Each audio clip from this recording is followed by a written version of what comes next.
The chemistry lab on the third floor had witnessed many reactions, but never one quite like this. I stood frozen in the doorway, my new student handbook clutched in one hand, watching Brett Hayes gesture enthusiastically toward an empty lab station. "Come on, Ashley! You forgot your textbook in here after second period. Mr. Peterson will kill you if you don't have it for tomorrow's quiz." Something felt wrong. I'd been at Riverside High for exactly 5 days, but I'd already learned to read the atmosphere of a room, and this one screamed danger.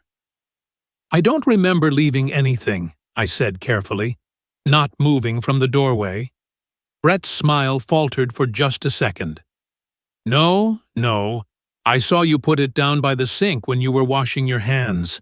Come on, we only have 5 minutes before next period." 5 days. That's all it had taken for me to become a target.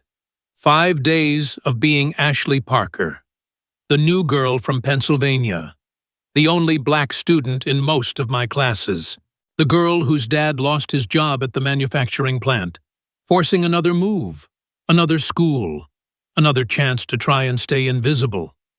But invisible was a luxury I'd never been afforded. "I'll check tomorrow." I started to back away, but Brett moved quickly, his hand landing on my shoulder. "It'll just take a second." His grip was firm, too firm. Trust me. Trust. Such a simple word. One I'd learned not to give easily after 3 schools in 4 years. Each move teaching me new survival skills. How to map exits. How to identify threats. How to look busy enough that people left you alone. The after-school self-defense program at my last school had been free. One of the only things we could afford. I'd taken it, thinking it would help with my confidence. I never thought I'd actually need it. Brett was steering me into the lab now, and I let him, my mind racing.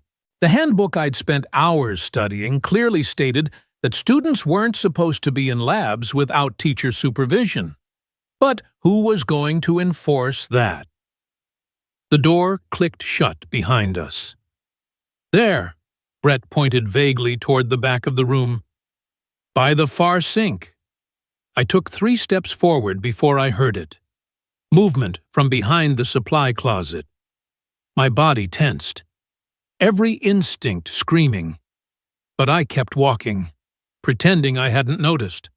"I don't see any—" Looking for this, Jake Morrison emerged from behind the lab equipment, holding a chemistry textbook. But it wasn't mine. I'd never owned one, we couldn't afford it yet.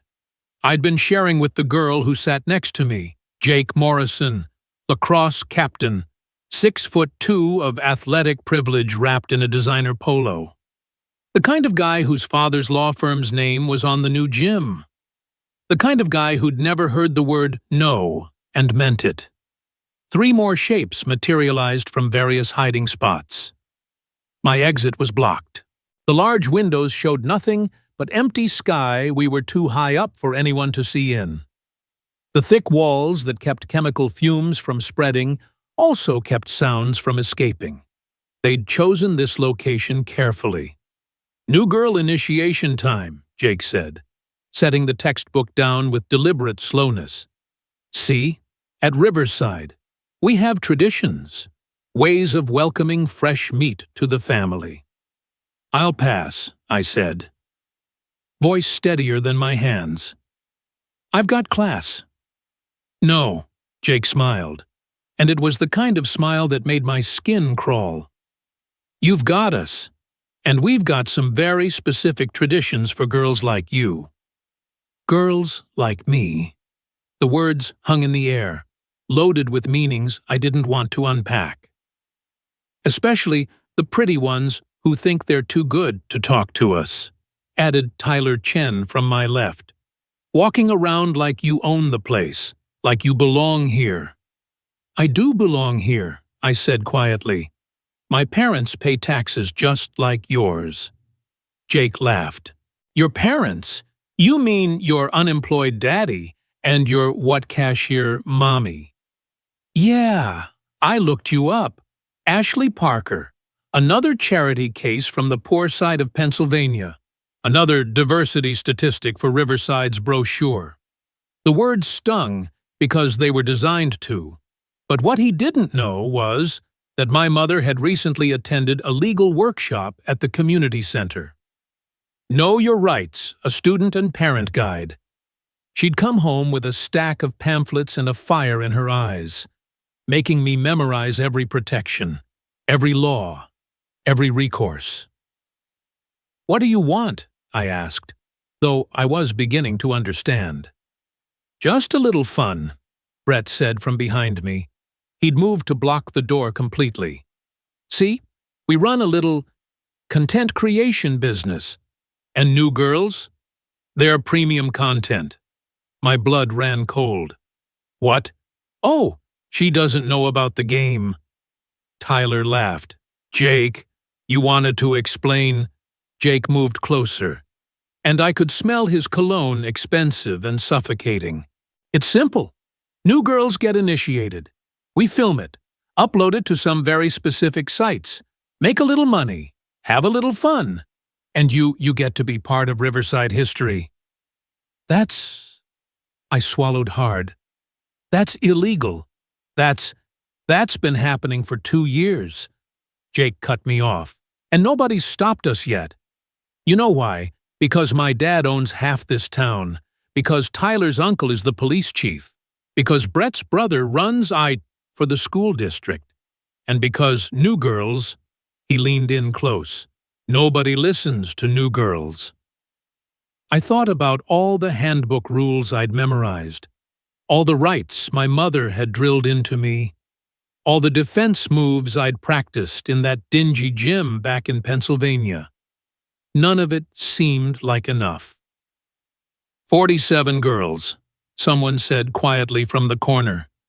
I hadn't noticed the fifth person, a skinny kid with glasses holding a camera. She'll be number 48. Shut up, Kevin, Jake snapped. Then, to me, don't worry. Most of them transferred after, quick and clean. Nobody gets seriously hurt if they cooperate. And if they don't? I asked, already knowing the answer. His smile widened. Let's not find out. I was trapped. 5 of them, 1 of me. No witnesses, no help coming. Just another new girl about to become another statistic. But here's what Jake Morrison didn't know about Ashley Parker. I'd been the new girl 3 times. I'd learned from each experience. The first school taught me to stay quiet. The second taught me to stay alert. The third, the rough one, where the free self-defense classes were the only thing between some girls and worse fates, taught me something else entirely.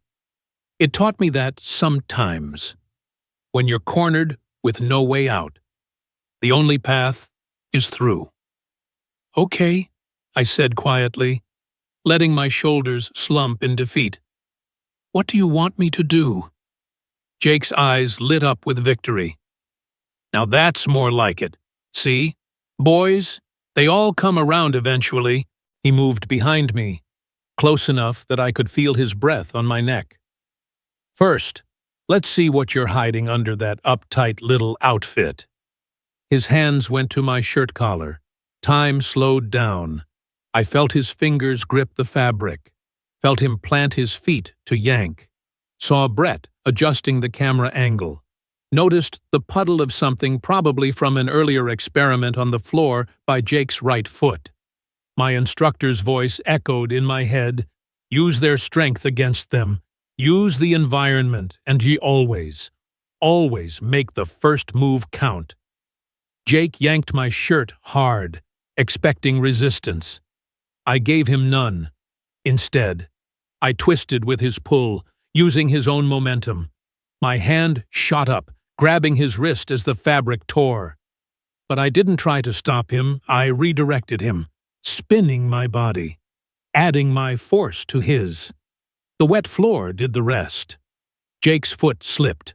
His body, already off balance from the hard pull, went sideways, and his wrist, trapped in my grip and carrying all that momentum, met the granite edge of the lab bench with a sound like a branch snapping in a storm. The scream that tore from his throat was inhuman. "Fuck! Fuck my wrist! She broke my fucking wrist!" He collapsed to the floor, cradling his arm, his face white with shock and pain. The angle of his wrist was wrong, sickeningly wrong. For a moment, nobody moved. The lab was silent, except for Jake's whimpering. Then Brett dropped the camera. Holy shit! Holy shit! Jake, are you— Get her! Jake screamed through his tears. Fucking get her! But something had shifted in the room. The predators had just watched their alpha get taken down by prey, and none of them seemed eager to be next. "Anyone else?" I asked, my voice carrying a calm I didn't feel. My shirt was torn, hanging off one shoulder, but I stood straight, ready. "Anyone else want to put their hands on me?" "You're done," Tyler said, but he was backing away. "You just assaulted Jake Morrison. Do you have any idea what his father will—" "I defended myself against sexual assault," I corrected. 5 against 1. In a locked room, after being lured here under false pretenses. I pulled out my phone with my free hand, noting how they all flinched. And New Jersey is a one-party consent state. I've been recording audio since Brett brought me up here. That was a lie. My phone was dead. I hadn't been able to charge it last night because we were behind on the electric bill. But they didn't know that. "Bullshit," Brett said, but his voice wavered. "Want to bet your future on it?" I asked. "Because my mom just finished a legal workshop on student rights, I know exactly what charges you're all looking at. Sexual assault, false imprisonment, conspiracy. And that's before we get into this game you mentioned. 47 girls. That sounds like trafficking to me." "We need to get Jake to the nurse," Kevin said quietly, speaking for the first time since his count. There was something in his eyes, guilt, fear, relief. "Yes," I agreed. "You do, and then you need to prepare for what comes next. Because this," I gestured to the lab, to Jake writhing on the floor, to my torn shirt. "This ends today." I walked toward the door, and Brett scrambled to get out of my way. But just before I reached it, Tyler found his courage. "You think you've won something," he snarled. "You have no idea how this works. Jake's dad will bury you.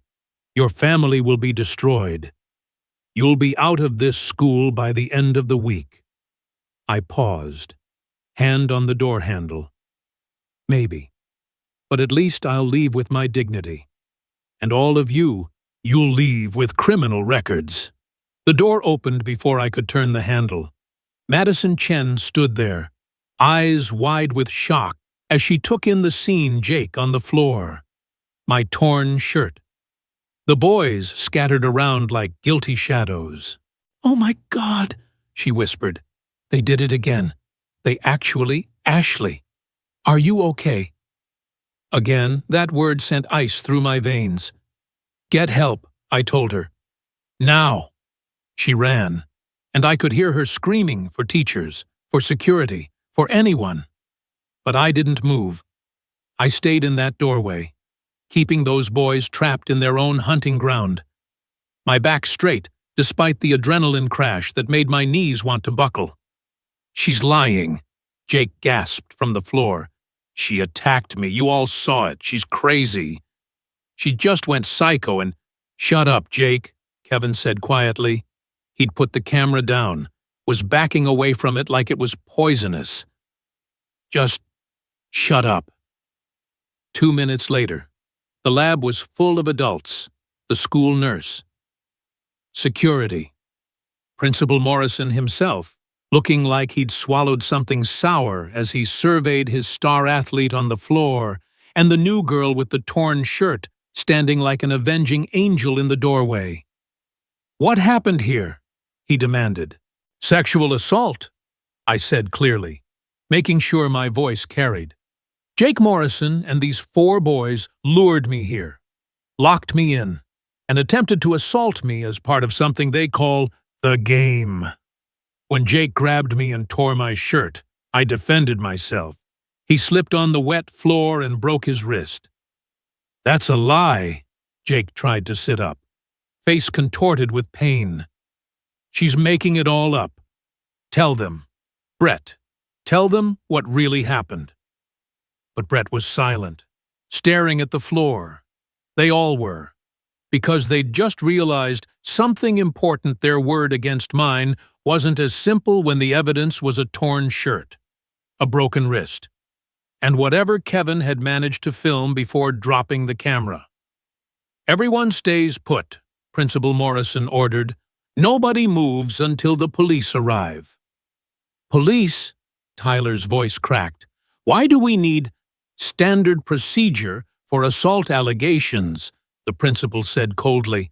He was looking at Jake now with something that might have been disappointment, or maybe just calculation. How much would this cost to make go away as we waited for the police?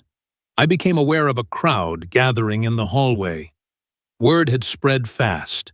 Students pressed against the windows, phones out, recording everything. The third-floor chemistry lab's isolation had become a fishbowl. Madison reappeared, pushing through the crowd. She had something in her hand, a hoodie. "Here," she said quietly, helping me cover my torn shirt. "I'm so sorry.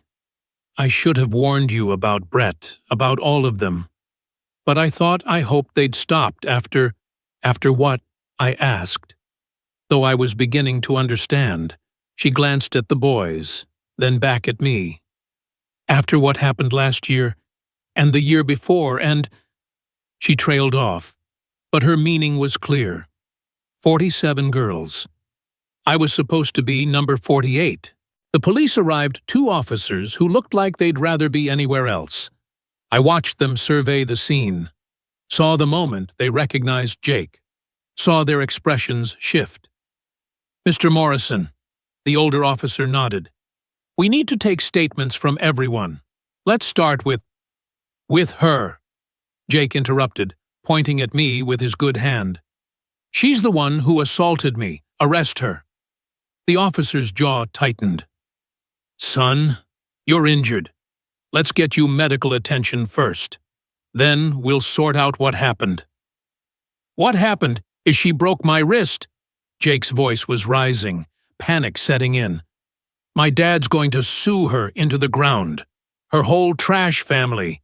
They'll be—" "Jake," Principal Morrison said sharply, "that's enough." But Jake was beyond listening. Pain and rage had stripped away his usual calculating manner. "You don't get it. We own this place. My dad owns you." He looked wildly at the principal. "Tell them about the donations. Tell them about the new gym. Tell them how this really works." The silence that followed was deafening. "I think," the younger officer said slowly, "we need to take this very seriously. Young lady, are you injured?" "No," I said, "just shaken. And I'd like to call my mother." "Of course. And we'll need that shirt as evidence." Evidence? Such a simple word. But I saw how it rippled through the group. Brett paling, Tyler's hands shaking, Kevin looking like he might be sick. They'd had a system, a game, a tradition that had worked 47 times. But they'd never counted on the new girl knowing her rights. They'd never counted on a wet floor and bad timing. They'd never counted on their victim being more than they bargained for. Most of all, they'd never counted on Jake Morrison's wrist breaking against a lab bench, the crack echoing through their carefully constructed world like the first shot of a revolution. as the EMTs arrived to take Jake away. He locked eyes with me one last time. "This isn't over," he mouthed. He was right. It wasn't over. It was just beginning. The police station smelled like burnt coffee and industrial disinfectant.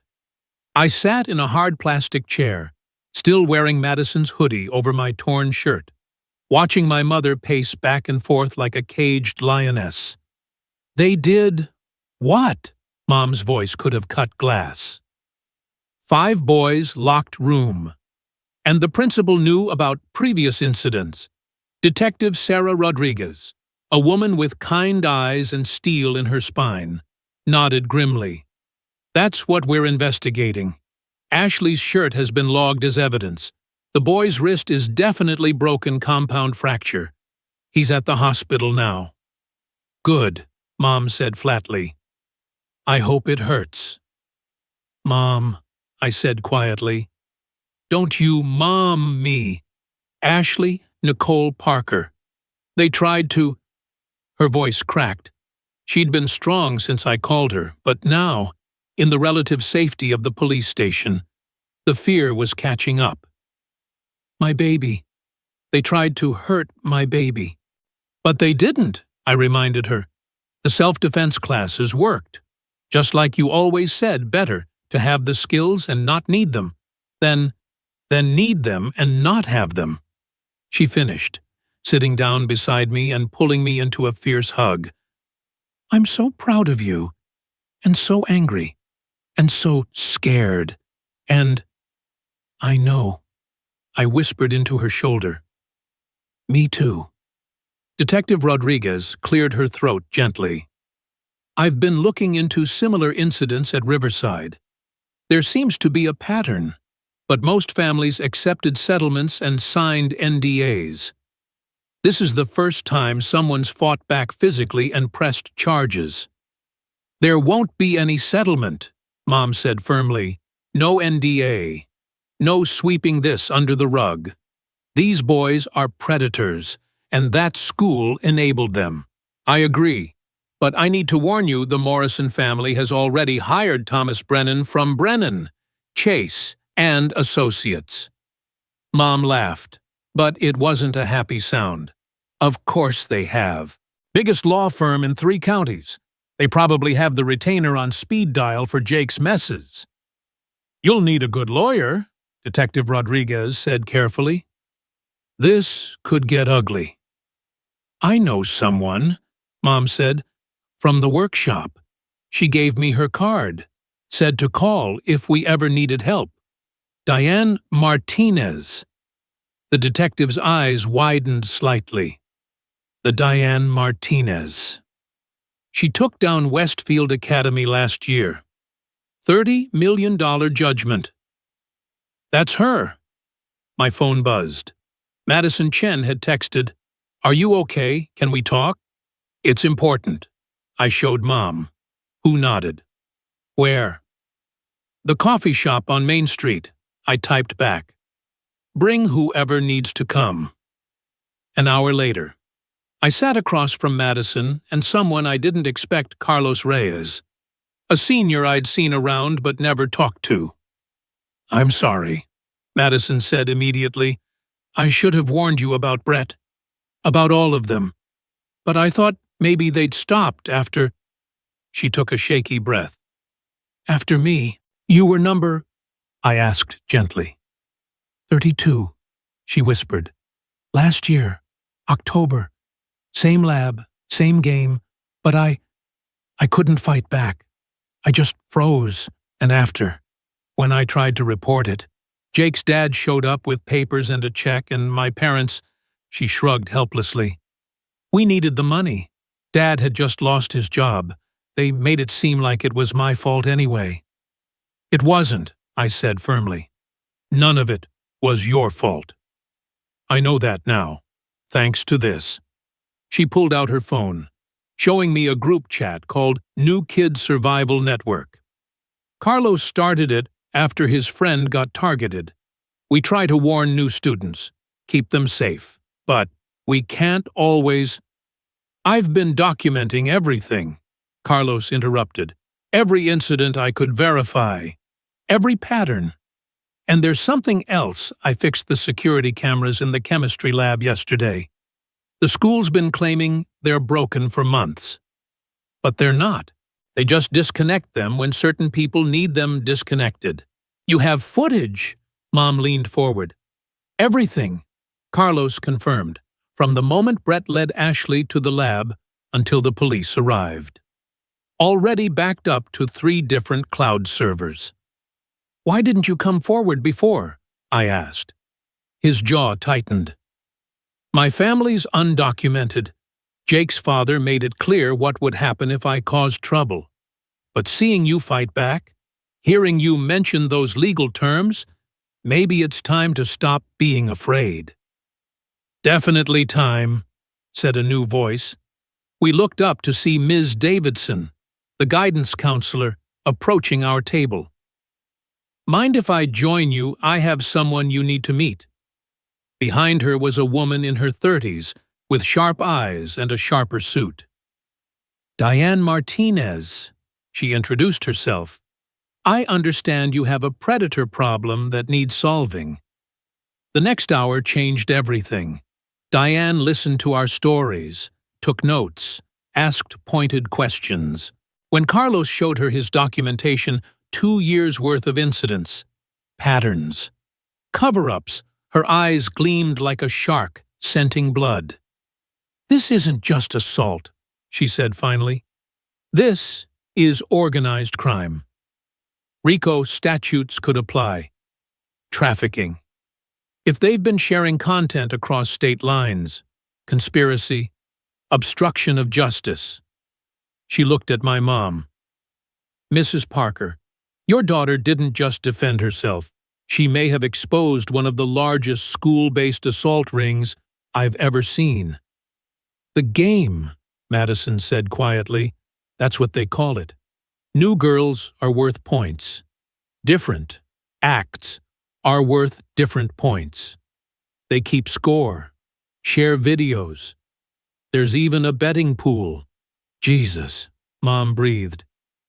There's more, Carlos added. Some of the videos end up on the dark web, paid sites. Kevin Marsh, he's their tech guy. He handles that side. Kevin was in the room today, I said, remembering the skinny kid with the camera who'd seemed reluctant. He said I'd be number 48. We need him to flip, Diane said immediately. He's the weak link. Probably got pulled in because of his tech skills, not because he's a true predator. Detective Rodriguez needs to know about this immediately. As if summoned, my phone rang. Detective Rodriguez. Ashley, I need you to know Jake Morrison was just released from the hospital. His father posted bail immediately. There's a restraining order in place. But restraining orders don't stop people like Jake, I finished. I know. Be careful. And if you see anything suspicious, we'll call immediately. After I hung up, Diane was already typing on her phone. I'm filing for an emergency injunction. School suspension for all involved parties pending investigation. And I'm calling in some favors. You'll have security watching your house tonight. We can't afford, Mom started. Pro bono.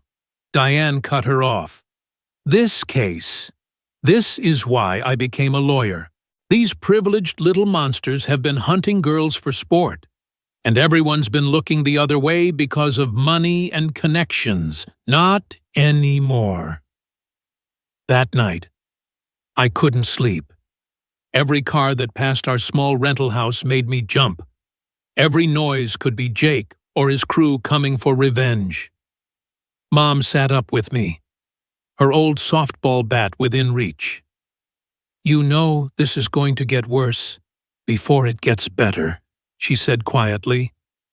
I know. I pulled my knees to my chest. Maybe we should have taken a settlement, moved again, started over somewhere else. Is that what you want? I thought about Madison's haunted eyes, about Carlos's documentation, about 47 girls who'd been hurt and silenced. No, I said finally. I'm tired of running, tired of starting over, tired of people like Jake thinking they own the world. That's my girl. Mom squeezed my hand. Your dad's going to be so proud when he hears about this. And when can we tell him? His deployment ends in 3 weeks. A car engine roared outside. Tires squealed. Something hit our front door with a heavy thud. Mom grabbed the bat, pushing me behind her. Call 911. But before I could, there was a knock. Mrs. Parker, it's Officer Williams. We caught them. We opened the door carefully. 3 police cars sat in our driveway, lights flashing. In the back of one, I could see Brett Hayes and Tyler Chen. They threw a brick, Officer Williams explained, holding up an evidence bag, with a rather explicit threat written on it. Violated the restraining order not even 12 hours after it was issued. Not the brightest criminals I've ever dealt with. Jake, I asked. Wasn't with them. These 2 claimed they were acting alone, but, he shrugged, we'll see what they say after a night in holding. The next morning, everything exploded. Someone Carlos suspected Madison, but she never admitted it leaked the security footage to a local news station. By noon, it was trending nationally. Star athlete leads assault ring at elite high school. The footage was damning Brett, leading me to the lab, Jake grabbing me, the shirt tearing, his wrist breaking, his screamed threats after. But more importantly, it showed their faces, their casual confidence as they'd trapped me. The practiced way they'd taken their positions. This clearly wasn't their first time. By evening, 3 more girls had come forward publicly, then 5, then 12. Diane had set up a hotline. Within 48 hours, she had 31 women willing to testify. Not all 47, some had moved away. Some were too scared. Some were bound by NDAs their families couldn't afford to break. But 31 was enough. This is a RICO case, Diane announced at a press conference on the school steps. Organized crime operating within Riverside High School, protected by administrators, enabled by wealth and privilege. We're seeking criminal charges against all perpetrators and civil damages from the school district for their deliberate indifference. Jake's father tried to control the narrative. He gave an interview claiming I was a troubled teen who'd attacked his son unprovoked.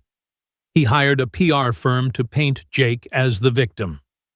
It might have worked, except Kevin Marsh walked into the police station with a laptop and a conscience. I want immunity, he said.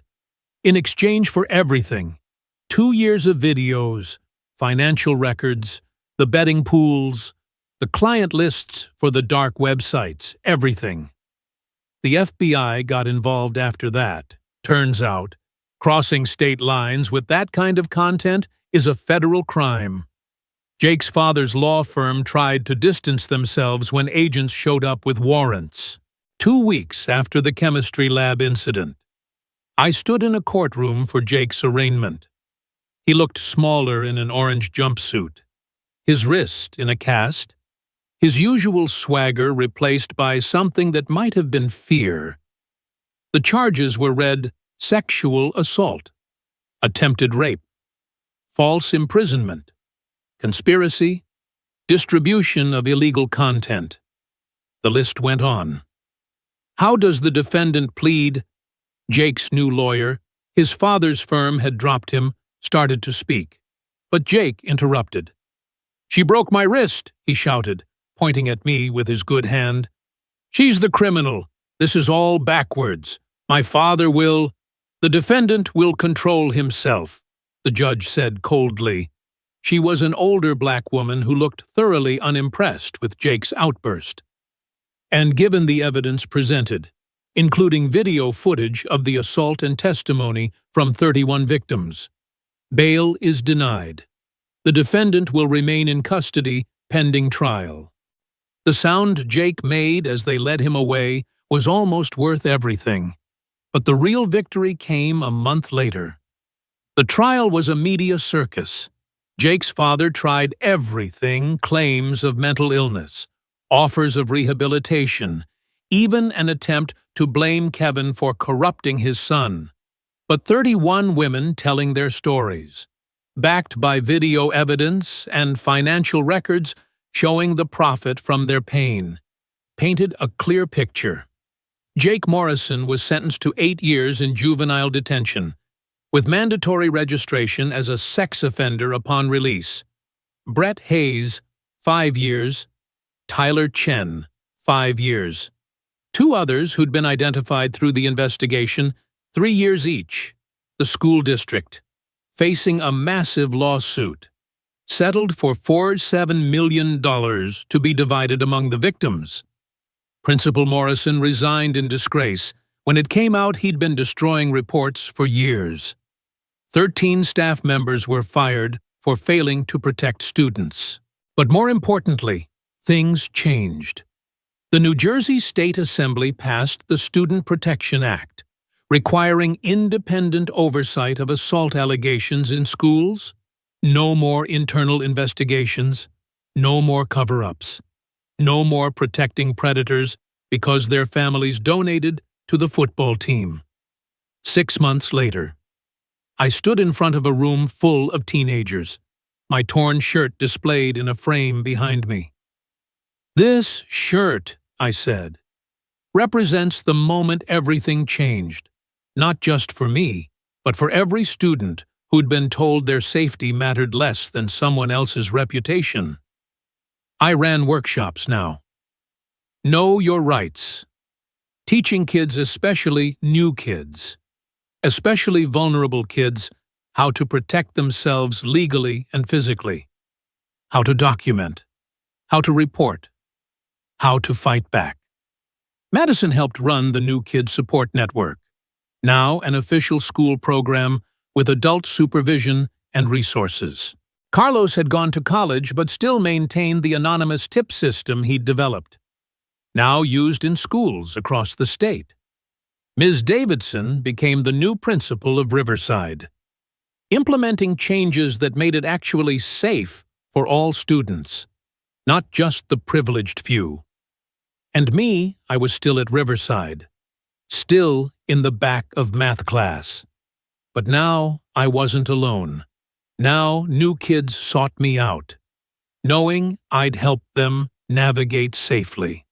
The door opened one Tuesday morning, and a girl walked in nervous, alone, clutching her schedule like a lifeline. Everything about her screamed new kid, from the way she hesitated at the threshold to how her eyes darted around and looking for threats. I stood up immediately, crossing to her with a genuine smile. "Hey, I'm Ashley Parker. You must be new here. I'm part of the Student Mentor Program. I'll be showing you around today."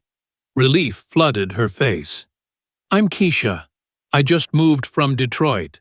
I heard about what happened here, about what you did. My mom almost didn't let me come, but when she found out you were still here..." "It's safe now," I assured her. "Really safe. But just in case," I handed her a card.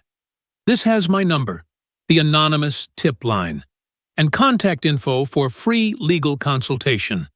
You probably won't need it, but it's good to have." "They really tried to..."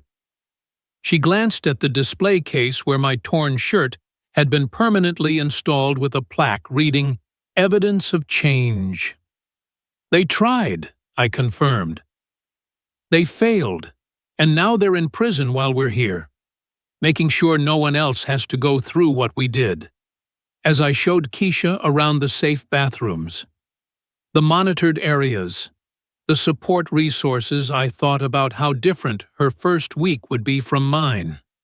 No predators lurking, no games or traditions that destroyed lives. Just a chance to learn and grow safely. Jake Morrison had been right about one thing that day in the chemistry lab: wasn't the end. It was the beginning of a revolution. One broken wrist at a time, one brave voice at a time, one protected student at a time. The game was over, and we'd won.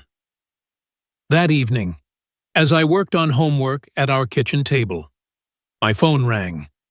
Unknown number, but I recognized the area code Maryland, where Dad was stationed for training before his next deployment. "Baby girl," his voice was thick with emotion. "I saw the news. I'm so proud of you, I can't even. You fought back. You protected yourself and all those other girls." "I used what you taught me," I said, tears running down my face. "The defense moves. But more than that, the courage, the standing up for what's right even when it's scary. That's my girl, my warrior." "Dad," I said quietly, "I'm thinking about law school. Like Diane, I want to be the lawyer these kids call when someone tries to hurt them." "Then that's what you'll do," he said firmly. "And you'll be the best damn victims' rights attorney this country has ever seen." As we talked, I looked at the acceptance letter that had arrived that day, early admission to Howard University, with a note from the admissions committee mentioning how my courage in the face of adversity and commitment to justice had impressed them. Jake Morrison thought he was hunting prey that day in the chemistry lab. He thought I was just another new girl, weak, isolated, defenseless. He was wrong. I wasn't prey. I was a survivor who'd been forged by 3 schools' worth of bullying, strengthened by free self-defense classes, educated by a mother who refused to let us be victims, and trained by a father who taught me that real strength wasn't about never falling, it was about always getting back up. And now I was something more. I was hope for every new kid walking through those doors, proof that you could fight back and win, evidence that sometimes breaking a bully's wrist could break a whole system of oppression. My name is Ashley Parker. I was the new girl who refused to be victim number 48. And this is how we changed everything. Epilogue. 1 year later. The envelope was heavy in my hands, expensive paper with the Department of Justice seal embossed in gold. Mom watched nervously as I opened it.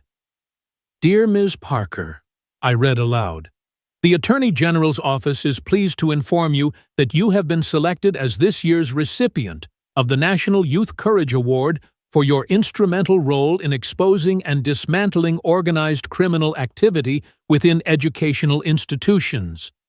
"Oh, baby," Mom whispered, tears streaming down her face.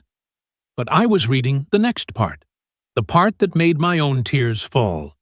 "Furthermore, your advocacy has led to the implementation of the Ashley Protocol in over 3,000 schools nationwide, protecting countless students from predatory behavior. Your courage has created a safer future for all students." The Ashley Protocol. They'd named it after me. A comprehensive system requiring independent oversight, mandatory reporting, student advocacy programs, and real consequences for both perpetrators and enablers. 3,000 schools, tens of thousands of students protected. All because I refused to be victim number 48. The award ceremony was in Washington, D.C. As I stood at the podium, looking out at an audience that included survivors, advocates, lawmakers, and my parents' dad had gotten special leave to attend. I thought about that moment in the chemistry lab. Jake Morrison thought he was attacking just another new girl, I said into the microphone. He was wrong. He was attacking every girl who'd been silenced, every student who'd been told their safety mattered less than someone's reputation, every family who'd been bullied into accepting settlements instead of justice. I paused, letting my eyes find Madison and Carlos in the crowd, both now heading their own advocacy organizations at their universities.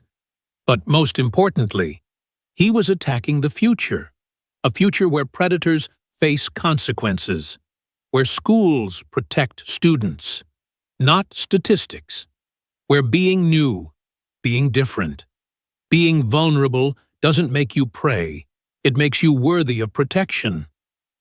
The standing ovation was nice, but the best part came after, when a girl no more than 14 approached me, clutching her own story of survival. "Because of you," she whispered. "I knew I could report. I knew someone would listen. Thank you." That's when I knew Jake Morrison's broken wrist hadn't just shattered bone. It had shattered a system. And from those fragments, we'd built something beautiful.